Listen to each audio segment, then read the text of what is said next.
The Curiosity Exchange. The stars looked different from the observation deck of the USS Horizon. Captain Lisa Jordan stood with her hands clasped behind her back, watching as the sleek alien vessel drew closer. A cool calm rested on her face, but her heart thudded against her ribs.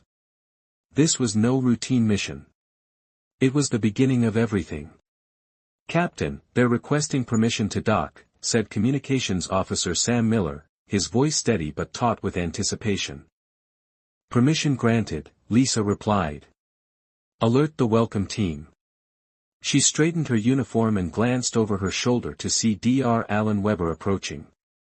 The ship's chief biologist had a data tablet tucked under his arm and an expression halfway between excitement and nervousness.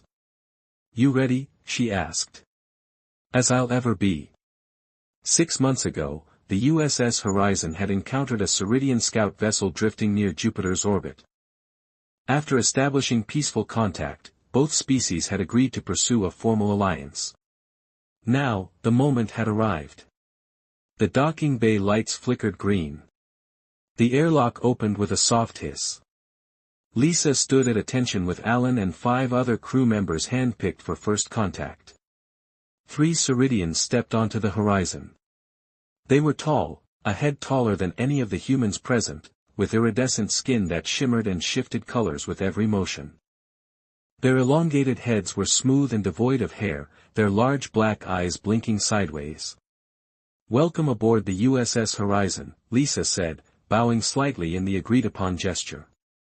"We thank you for your hospitality, Captain Jordan," replied Ambassador Cavith, his voice synthesized through the translator device on his chest. Cavith gestured to the 2 beside him. "This is Senior Researcher Villain and Security Coordinator Terrell." Introductions were made, and the group moved to the conference room where holographic displays projected images of Earth, maps, and records of human achievements in science and exploration. Cavith studied the visuals with interest. "Your species has accomplished much despite your physical limitations." Alan raised a brow. "Limitations?" "No claws, no natural armor, minimal brute strength," Villain said. His skin shifted to a gentle yellow, a signal of analytical focus. "Yet you conquered your world. You now reach for the stars." "We've learned to adapt and overcome," Lisa said simply. "And this is what intrigues us," Cavith replied. "Your fearlessness. For a soft-bodied mammal, your kind exhibits behavior we find unexpected." For hours, the discussion flowed. When the proposal for a mutual scientific exchange was introduced, Lisa hesitated only a moment before agreeing. Dr. Alan Weber would lead a human delegation to Ceridia, while Ceridians would be welcome to Earth. Later that evening in the ship's briefing room, Lisa and her senior staff reviewed the decision. "They're particularly interested in our immune system and brain chemistry," Alan noted, scrolling through his logs. "Should we be concerned?" Grace Peters asked. "I don't think so," Alan said. "Their biology is extremely different. I think they're just fascinated." "Ceridia is slightly larger than Earth," Ben Collins added, "higher gravity, thicker atmosphere. And their civilization is at least 3 centuries ahead of us technologically." "But they've shown no aggression," Grace pressed. "None," Lisa confirmed. "They've been respectful, curious, and transparent." When approval came from Earth Command the next morning, preparations began immediately. Alan would lead the human delegation.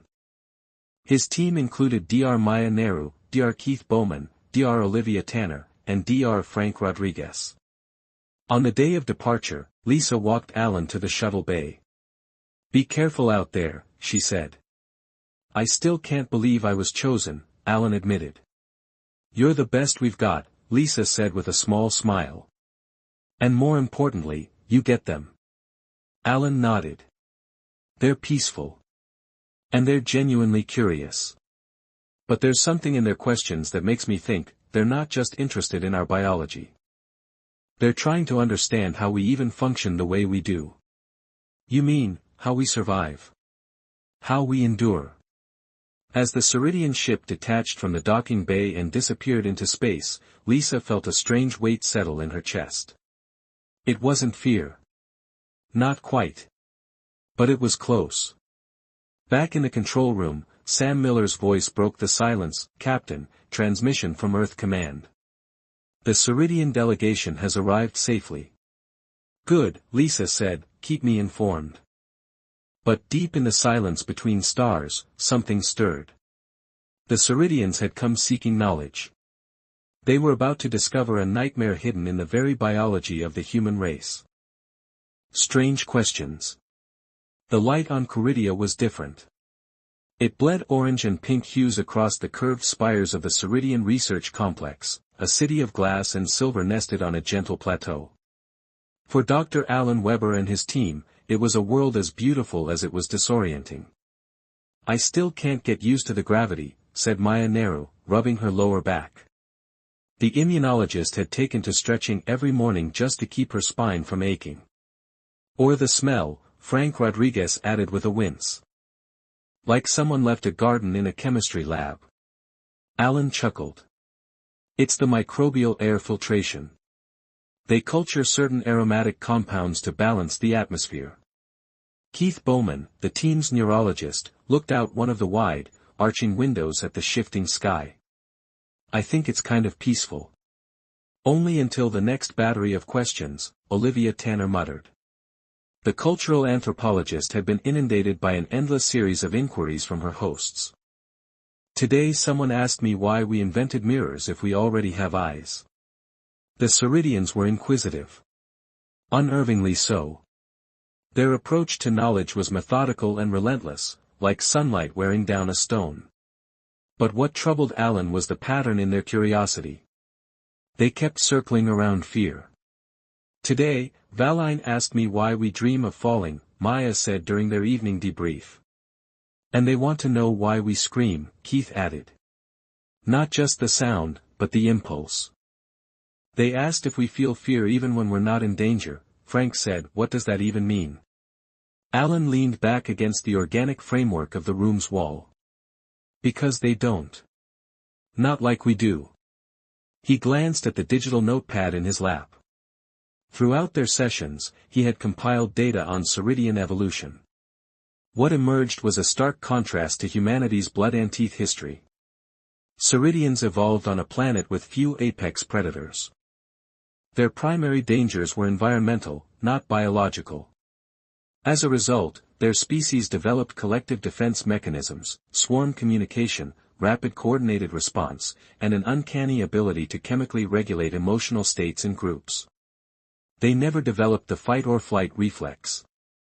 "They don't understand individual fear," Alan said slowly. "It's alien to them. They want to study it because it baffles them." "We were shaped by predators," Olivia said. "Our bodies, our societies, our instincts. Fear was survival. To them," Maya added, "we probably look like evolved trauma."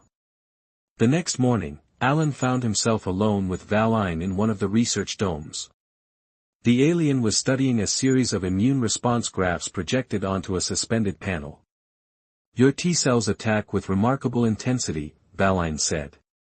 His skin flickered with green bands. "They operate without pause. Earth has billions of microbes," Alan explained. "We've always had to fight." Valine turned his large, expressionless eyes toward him. "Yet you sleep. You surrender consciousness for hours each day. Even knowing danger may come." Alan hesitated. "We need sleep. It's how we recover, process memories, regenerate tissue." "But the vulnerability," Valine said, blinking sideways. "It seems incompatible with your environment." Alan laughed quietly. "We built walls. Tribes. Cities. Systems. We learned how to guard ourselves while unconscious." Valine tilted his head, "But you dream of being hunted. Even in safety." Alan didn't answer right away. He was beginning to understand that Valine wasn't just curious. He was disturbed. A day later, Maya approached Alan with a datapad. "You need to see this." On it was a compiled report from their hosts, detailing dozens of questions posed to each member of the human delegation. Every question revolved around vulnerability. Fear. Death. They've been tracking our psychological responses, Maya said. Not just biologically. Emotionally. Keith joined them. I ran some comparisons. Their interest isn't casual. It's targeted. It's like they're trying to reverse engineer our survival mechanisms. Why now? Olivia asked. We've been here 3 weeks. What triggered this shift? Alan stared at the datapad. Something changed. Either something they saw, or something they learned. But whatever it was, it made them afraid. The team began noticing changes in how the Ceridians interacted with them. Researchers who used to stand shoulder to shoulder now worked from across the room. New filtration systems were installed in the human quarters. Sterilization units were added to doorways. They're pulling away, Frank said. And they're doing it quietly. Like they don't want to insult us. Alan stood in the center of the living quarters and looked up at the softly glowing ceiling. It reminded him of old Earth churches. Beautiful. Silent. Full of questions. He finally said it aloud. They're not just studying us anymore. They're afraid of us. And none of them yet knew why. The disease vault. On Earth, beneath the sleek surface of the National Institute of Infectious Diseases in Colorado, a quiet storm was brewing. The Ceridian delegation, 6 alien scientists under the lead of Sub-Ambassador Jarek, had begun their structured investigation of human medical science. And they were about to uncover something they were not prepared for. This facility houses our top-tier biohazard samples, Dr. Emma Nelson said, guiding Jarek and 2 of his team members, medical specialist Gamara and junior analyst Dre, down a corridor sealed behind 3 layers of containment. Everything from ancient plagues to modern viral mutations. Jarek's voice came softly through his translator. We appreciate your transparency. Understanding your world's pathogens is essential to our scientific objectives. Emma nodded. The aliens had been courteous, precise, and deeply inquisitive. But she had also noticed something else, a growing hesitation behind their questions. Especially after last week, when they'd begun requesting deeper access to neural-affecting diseases. We're particularly curious about infections that impact neural function, Gamara added. His skin shimmered with amber bands, a sign Emma had come to associate with intense concentration. This way, she said. In the core lab, walls of reinforced glass held vaults of categorized samples. Emma activated a holographic directory, bringing up high-level information. These are controlled specimens. Mostly inactivated, but we maintain them for study. She pointed to several entries. This one is polio. Here we have Ebola. This is a neurotoxin-based strain of meningitis. And over here, rabies. Gamara stopped. Repeat that. Rabies, Emma said, tapping the panel. A red highlighted window opened. A viral disease that targets the central nervous system. It's one of the oldest known zoonotic infections.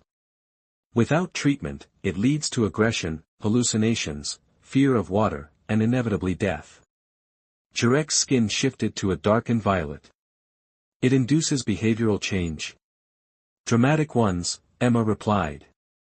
Historically, humans feared it more than almost any other disease. Not just because it killed, but because it altered personality. Made people dangerous. Dre blinked sideways. How does this virus operate? It enters the body usually through bites. Travels along the nervous system to the brain. By the time symptoms emerge, there's almost no chance of survival.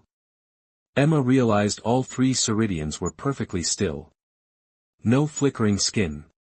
No movement. Is something wrong? You coexist with this? Jarek asked. We have vaccines. Protocols. It's rare now, at least in developed regions. Jarek slowly turned to Gamara, who only nodded once. Dre's hand trembled as he reached for his data device. I'd like access to the full historical archive on this pathogen, Gamara said quietly. I can arrange that, Emma said. But I have to ask, why this one? Jurek hesitated. Scientific curiosity. But his eyes never met hers. Within hours, the Ceridians returned to their ship orbiting above Colorado. 3 of the 6 refused to disembark again. At the United Nations headquarters in New York City, Secretary General Paul Martinez called an emergency session. The Ceridians had issued a sudden request to meet with top Earth leaders. In the Great Chamber, Earth's representatives waited as Sub-Ambassador Jurek approached the podium. His skin pulsed with dark waves of blue and purple. We thank you for convening this session, Jurek said, voice echoing through his translator. We have discovered something of great concern. The screen behind him lit up with rotating images of microscopic organisms, Ebola, Zika, rabies, prion. Each one labeled and dated, your world, Jurek continued, harbors organisms that do not merely kill. They corrupt. They hijack the mind. They induce madness. A hush fell over the room. Your species has evolved in the presence of threats that alter consciousness. Rabies, in particular, demonstrates a viral mechanism that forces its host to become a vector. It makes the host aggressive, irrational, violent. It creates fear where none existed. Even of water, even of light. And yet, Jurek added, you survived. Martinez cleared his throat, we understand these are serious pathogens. But we've developed vaccines, treatments, ways to prevent outbreak. But we have not, Jurek said, Ceridian biology has never encountered pathogens capable of infiltrating neural function. We do not possess natural defenses. We do not possess the evolutionary framework to conceptualize these threats. Kelly Grant, diplomatic liaison, stepped forward. Are you suggesting humans pose a biological threat to your people? We are not suggesting, Jurek said. We are stating. Whispers broke out across the chamber. It is not hostility, Jurek continued. But prudence. We request immediate consideration of planetary-level quarantine measures. Until we understand the risks, we cannot in good conscience continue unrestricted interaction. The words hit like a shockwave. On Coridia, Alan and his team received the news hours later. Their movement within the research facility was restricted. All sessions with Ceridian scientists were cancelled. Food and supplies were delivered by drones. They're scared, Maya said. Not of us, Alan corrected. Of what might be inside us. Outside, the soft twin moons of Coridia began to rise, casting strange shadows across the alien towers. Inside their quarters, the human delegation sat in a circle of silence.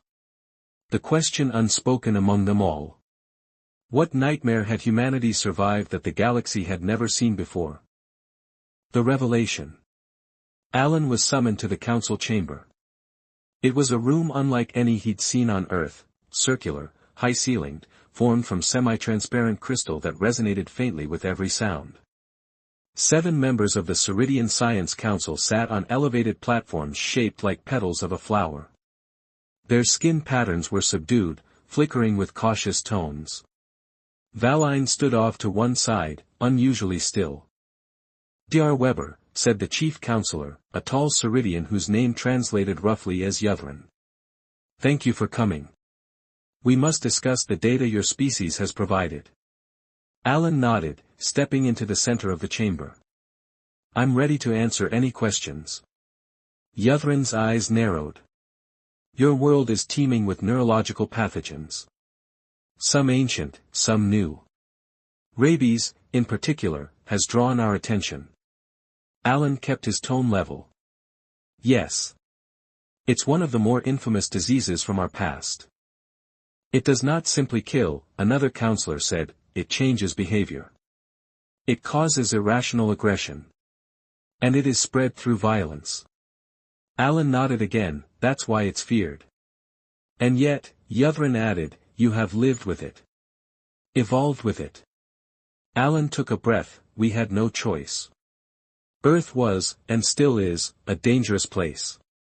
Do you understand what that means to us? Valline finally spoke, his voice faint. Our species never evolved to defend against organisms that target consciousness. Our immune systems do not recognize such threats. Our brains do not anticipate them. We believed humans were fearless, Yvrin said. But now we understand. You are not fearless. You are adapted to terror. Alan's mouth went dry. We are beginning to believe, the third counselor said softly, that fear shaped your intelligence. That your survival is rooted not in strength, but in the ability to manage horror. You were forged by nightmares, Valline said, and you learned to live with them. Alan looked from face to face, realization crashing over him. You're afraid of us, he said. Not because of what we do, but because of what made us who we are. Yvrin's skin shifted to a deep, unreadable blue. We fear what your presence means for our world. Hours later, Alan returned to his team. We're not just guests anymore, he told them. We're specimens. Potential threats. Maya folded her arms. So what happens now? They're debating full removal, Alan said. Us. The Earth delegation. Maybe even a permanent severance of contact. Keith looked stunned. Because of a virus? Not just the virus, Alan said. Because of the idea that fear itself might be infectious. That our entire species is built on instincts they can't comprehend. They think we carry the legacy of every horror our planet threw at us, Olivia whispered. And they're not wrong. On Earth, the Unchamber faced an even deeper fracture. Debates broke out between planetary leaders. The Ceridian delegation held firm. Until further notice, all joint research was suspended. In orbit above Ceridia, the USS Horizon waited.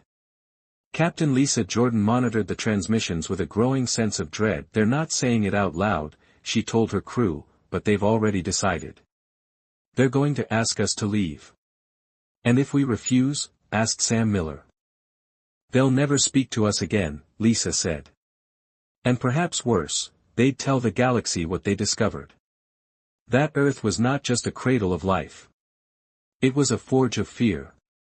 And humanity, its children, were nightmares that learned how to smile. The quarantine. In the soft-lit control chamber of the USS Horizon, Captain Lisa Jordan stood before the main view screen, watching the swirling clouds of Ceridia from orbit. The official message had arrived, all human personnel were to be evacuated immediately. Planetary quarantine measures would begin within the hour. They're giving us a 30-minute window to retrieve Alan's team, Sam Miller reported. After that, the orbital protocols activate. Automated satellites will deny re-entry. Prepare the shuttle, Lisa said, I'll go myself. Captain, that. I gave my word, she said firmly, no one gets left behind.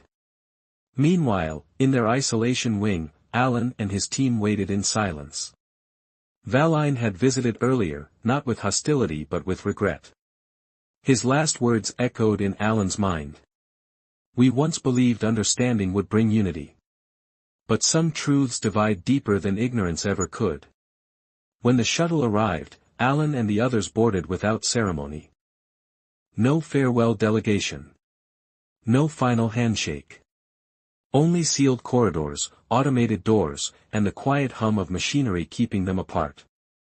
From orbit, Lisa watched the shuttle redock. Team secured, Sam confirmed. Departing in 10. As the USS Horizon turned away from Ceridia, Alan joined Lisa on the observation deck. I thought we were building something, he said. We were, she replied. And maybe we still are. But it has to change. Back on Earth, the United Nations approved strict new interstellar containment policies. All human outbound missions would now include biological decontamination modules, neural screening logs, and psychogenetic evaluations. From the Ceridians came no more visits, no broadcasts, no messages. The exchange program was archived under the term, Xenoreactive Caution Level 1. And yet, the story did not vanish. In secret forums, on encrypted channels across the galactic mesh, whispers spread, the humans were different. Not just biologically, but evolutionarily. Their minds had grown in a world of teeth, venom, and shadow. And they survived by embracing the very thing others fled from. Fear. It was said they could endure pain by imagining worse. That they could plan peace because they had seen war. That they invented gods not from hope, but to name the monsters they had already defeated. Centuries later, when the second contact occurred, another species asked the question that would come to define humanity across the stars. How do you live with fear?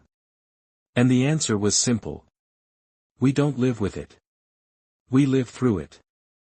The end.